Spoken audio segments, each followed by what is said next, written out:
Hey, everybody. On today's show, we have a guest who's open for Chris Rock and Dave Chappelle and all sorts of interesting, famous people. He's been on cruise ships, he's been in clubs all over the country. John Floyd's on the show. You're not going to want to miss him, so stick around. It's all messed up, yeah. Everything's messed up. We're going from this mess up to the next setup. Everything seems so messed up, but it's just our setup.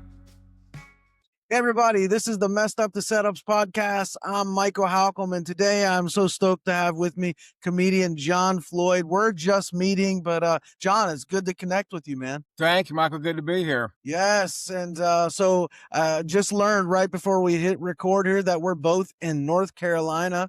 I definitely recognize that North Carolina accent you got, though. I thought I was covering it up. My goodness. It comes out even thicker when I'm on stage, or so I'm told. Yeah. But yeah, you've been all over the place, right? You've been on cruise ships, you've been on land as well, and on land yeah. you've been on TV. You've done lots of things, man. Clubs all over the place. How did you get into stand-up comedy? Interesting question. I grew up wanting to be a sportscaster. I've known from a young age that I was put on this earth to run my mouth in some capacity.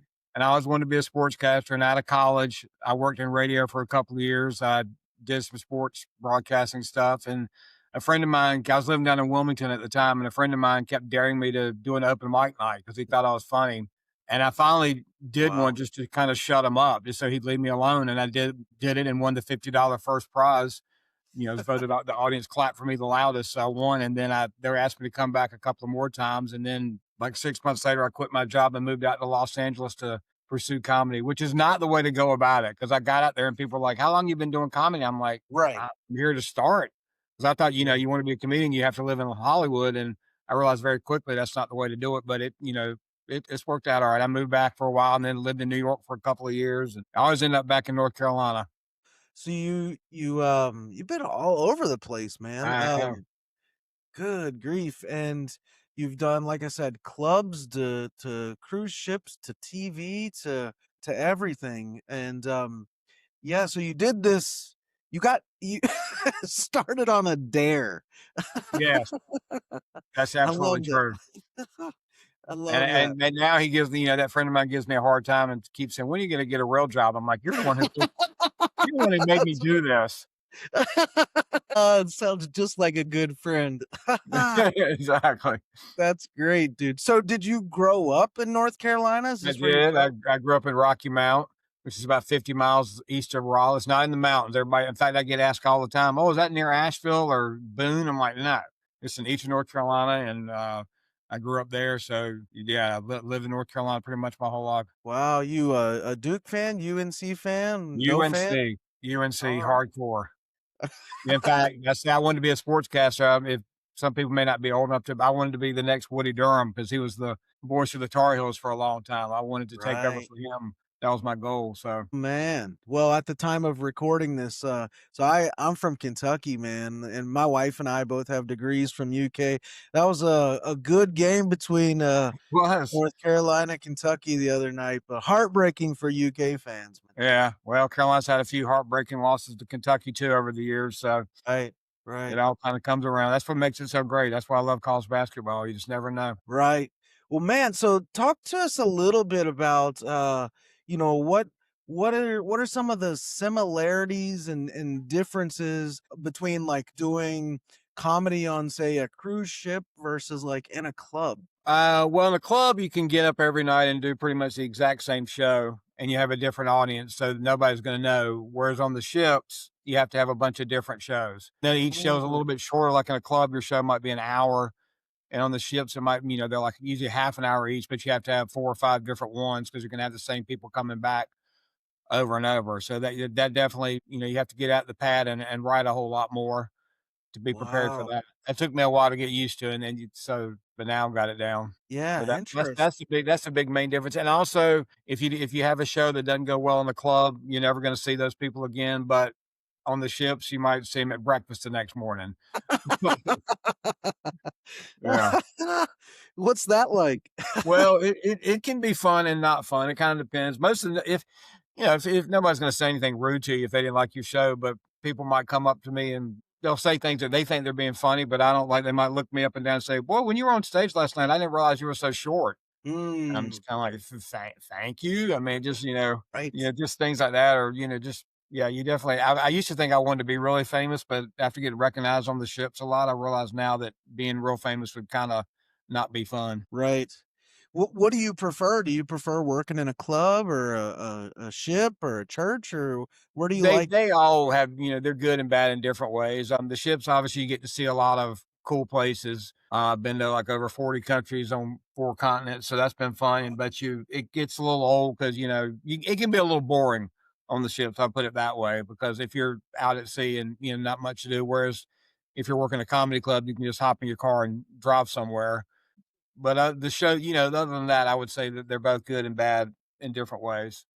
What's it like?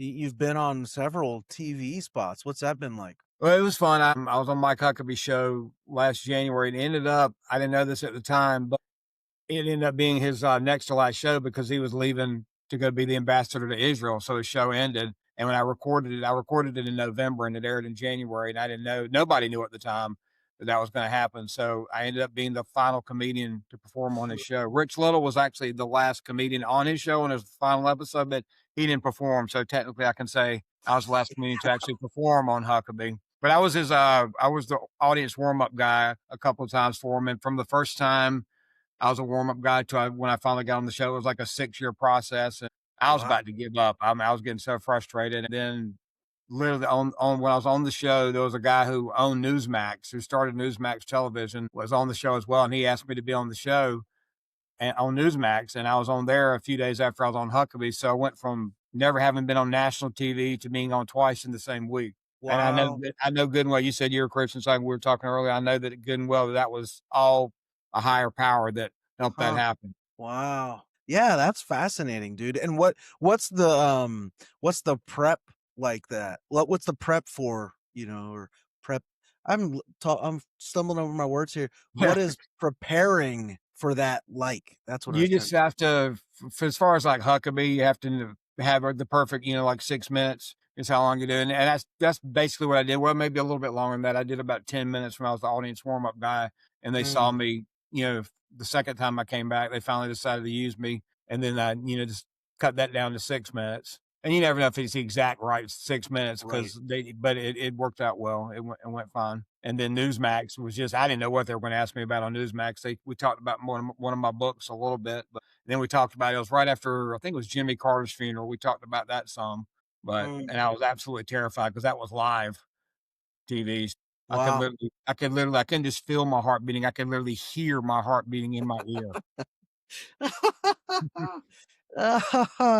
So you're still performing a lot? Is that Oh the yeah, case? yeah, Yeah. yeah. I still go wherever anybody wants to have me, land, sea, whatever. And I'm branching out. I've been doing more funny motivational talks, that sort of Right. thing. I call it life lessons from life on the road. 'Cause, after Mm, 33 years in this business, I've just things that it's a lot of the same funny stories I've been telling for years. It's just wrapped up with a nice little message. Trying right. to do more of that. Schools, churches, corporate stuff. Anybody that'll have me. Are you married? You have Yeah, I kids? am. I am married. Yeah, I got married late in life, but now we just had our 17th anniversary a couple of weeks Awesome. ago, actually. Nice. Yeah. Right on. How's that been like, having a spouse and traveling so much for comedy? I'm lucky. I have the most supportive wife in the world. She knows this is what I do and what I was put on this earth to do. I mean, she misses me when I'm gone, and I miss her. But in the past year, I haven't been gone quite as much because I'm doing more land stuff instead of cruises. But Mm, she puts up with it. She's a good gal. I got lucky. nice. Man, so what is your, like, writing routine been like? Yeah, I hear about some comedians like Jerry Seinfeld is a good example. He apparently will lock himself in a room and force himself to write. I can't do that. I've tried it and I can't just make myself write. If something funny comes to me, I'll immediately write it down so I don't forget it. I'm Right. sure you do that too. All Yep. comedians do that. And sometimes I'll go back and look at my notes and say, why did I think that was funny? That's not funny. Yeah. Um, Right.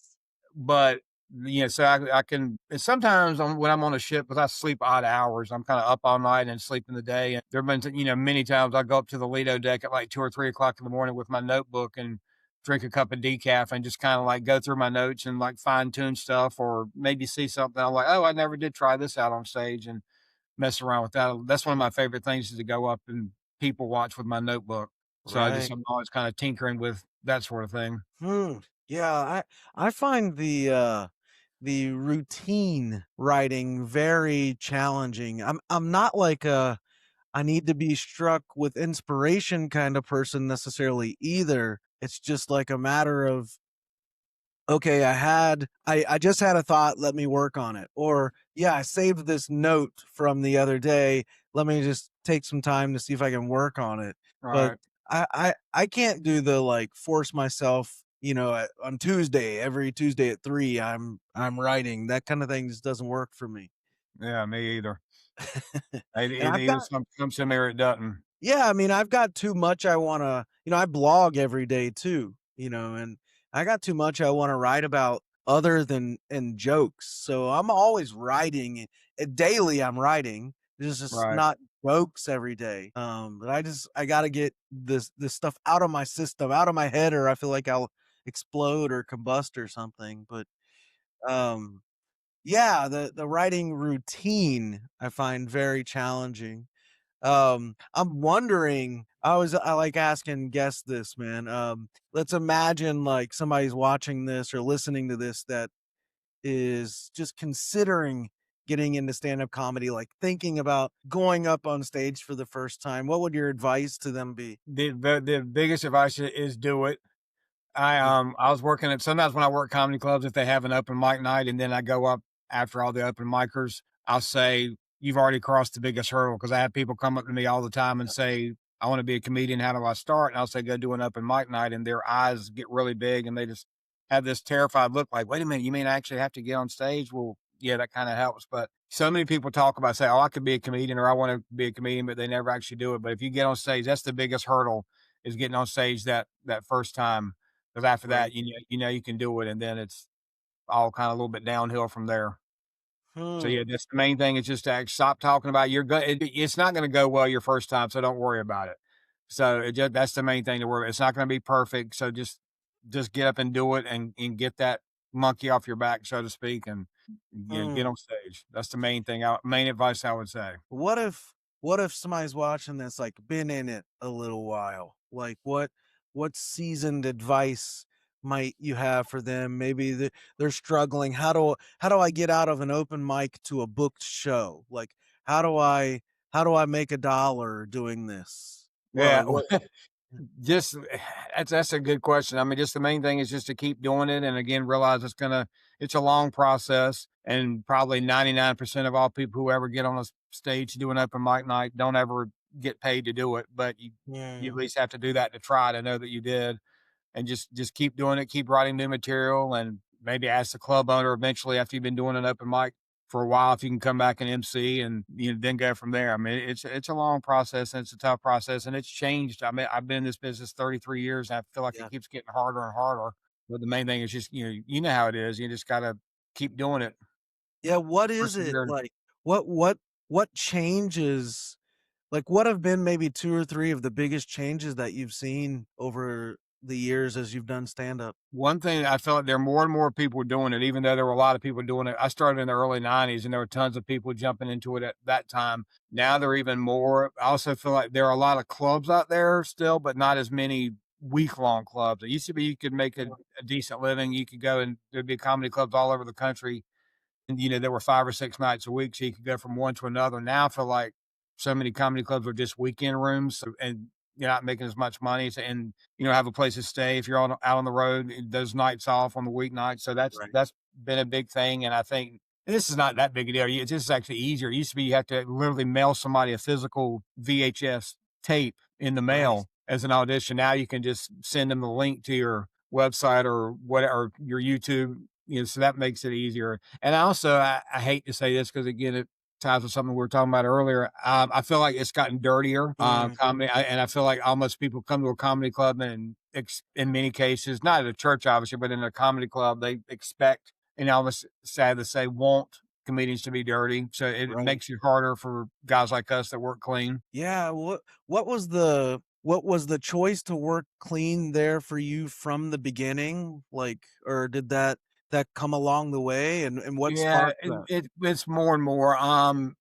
A part of it was when I first started, a lot of the guys that I really admired, like Jerry Seinfeld, Jeff Foxworthy, Brian Regan, they all worked clean. So I had no desire to try to work. I didn't want to copy the guys who work dirty. And as a Christian, I just can't bring myself to be dirty. And also, I have to say, look at this face. How dirty could I be?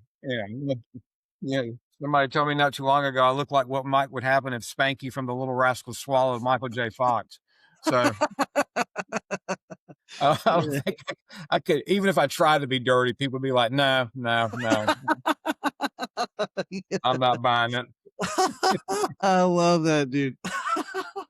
Oh, what about social media, man? That seems like Oh, of course, it's I didn't even yes, that's all a big part of it. It used to be people wanted to see a tape, now they wanna know how many followers you have, right, and I hate that, after I'm still a little not as up on the social media as I should be. I do have stuff. I mean, I'm on Instagram, I'm on, Facebook and TikTok and all that, but, I don't have a million followers or that's another thing that changed. People can sit in their car and not really be on stage and make just funny videos or say right, something kind of funny and they get a million followers and all of a sudden the comedy clubs want to book them. right. And then I've heard stories that they get on stage and they can't do 15 minutes Yep, and just kind that's of right. bomb. But yeah, you're right. Social media has definitely changed. They just want to know how many followers you have. Yes, I mean, that's become like, increasingly like a sort of question you get asked, and bookers, before they'll even give you a chance or a shot, right, are looking at your sub numbers on, whatever platform they're using. And the other part of this, dude, is that there's so many platforms, Right. right? Like, you trying to keep up with all of it it's I know. taxing, it's exhausting. I know. TikTok, Instagram, Facebook, YouTube, Substack, like Threads, all of it, man. It's a lot.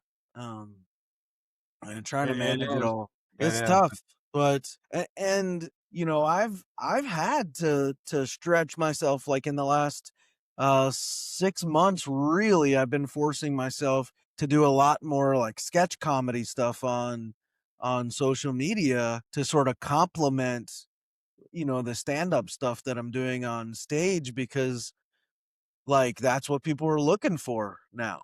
Like, you gotta have that you gotta have the funny kinda sketch comedy stuff, it seems like, too.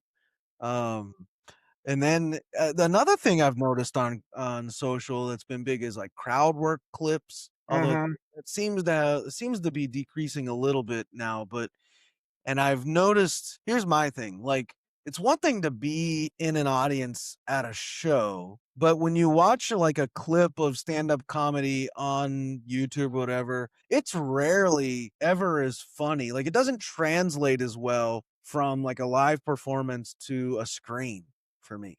Yeah, Like, definitely, and you're right, that's another thing, people there's a lot more crowd work now than used to be. I think, again, people come and expect that, and I don't really like to do that. I like to actually do material that I've written, and nothing wrong with a little bit of crowd work here and there, but I think people that get on stage and just do nothing but crowd work, I think it's a little bit lazy, I hate to say. Yeah. yeah, this is a ongoing debate among, in the comedy community, isn't it? About, the value and even legitimacy of crowd work. Um, Right. but yeah, I don't know. I find the whole social media thing pretty wild, and very challenging in trying to crack the code for that, dude. Each platform having its own algorithm, and all these things. But yeah, so what do you got coming up? What's on the horizon for you? I got some, shows in Greensboro actually in a couple of weeks after the holidays and, just some ships coming up and just, some speaking engagements. And every September, if you're in the area, I always perform at Mayberry Days in Mount Airy, which Oh is, yeah. Andy Griffith's hometown. It's the real Mayberry. This will be the 14th consecutive year that I've performed there, I think. So I'll be there in Wow. September. Oh, you got my Awesome. website there? Yeah, so I got John's website, johnfloyd.com, pulled up here. You can go see some clips and you can check out John's books. And you can see where you can follow him on social. He's got all the social links here. And yeah, you can see all sorts of things. John's topics. What's that, like a blog, or what was John's That's top? more my speaking, yeah, that's more for more of my, motivational speaking type stuff that I'm doing. Gotcha. All right. Yeah, as you guys go check out johnfloyd.com, johnfloyd.com, and you can see you can connect with John on his various social platforms there and see what else he's got going on. But yeah, pretty cool. We're gonna do this is only part one of our discussion. We're going to do a second part. And in that, you're going to want to stick around, subscribe to the podcast, make sure you're up to date, because John's going to bring a joke and we're going to talk about the joke or a premise or something like that. I don't quite know what he's got in store for us, but that's going to be real fun. One of my most favorite things when comedians bring material and tell a story, or bring material and we try to punch it up and work on it. I love doing that. That's fun. But yeah, man, this has been really cool. It's been great to meet you and hear what you've got going on. Man, I haven't met as many comedians as diversified as you. Rick. Thank You you. Maybe I just can't figure out what I wanna do. you've got quite the resume here, and yeah, it's pretty impressive, man. You said you're getting back out on some ships. Are you done with that? Or Well, I'm not doing as many, but I've got a couple coming up in the early 26. Yeah, it is yeah. almost 26, yeah. Right on. What about I do want to ask you, what about networking? What's that been like throughout your comedy career? Well, I realized very quickly, actually not very quickly, it took me a few years, that comedy is like any other business, and that it is a lot of it is who you know. I've gotten so much work because of a comedian that I worked with that helped me Mm. get in with, with back in the comedy club days, would help me get in with a booker or a particular club. And with the ships, there was a comedian who got me in with the ships as well. So definitely networking, that's a huge part of it. Right. Yeah. And that's I think one of those terrifying things for like new or young comedians to do too. You put yourself out there and try to network. That can be pretty scary as well. It can, but you have to do it, unfortunately, and Right. nobody likes to be the guy that says, "Hey, who books that gig?" Because but that's that's how it's done. That's how everybody gets in with somebody. So Yeah, yeah. Well, dude, this has been really fun. For those of you watching, again, head over to johnfloyd.com. When you're done there, head over to michaelhalcomb.live. Got a daily comedy blog over there. The podcast drops 2 episodes a week, and we give you great stuff like this interview right here. Subscribe on Spotify, YouTube, wherever you get your podcast, so you make sure you don't miss an episode. John, thanks for carving out some time, man. This has thank been you for fun. having me. It's been fun. Absolutely. All right, friends, we're going to stop there and say we hope that helps. It's all messed up, yeah. Everything's messed up. We're going from this mess up to the next setup. Everything seems so messed up, but it's just our setup.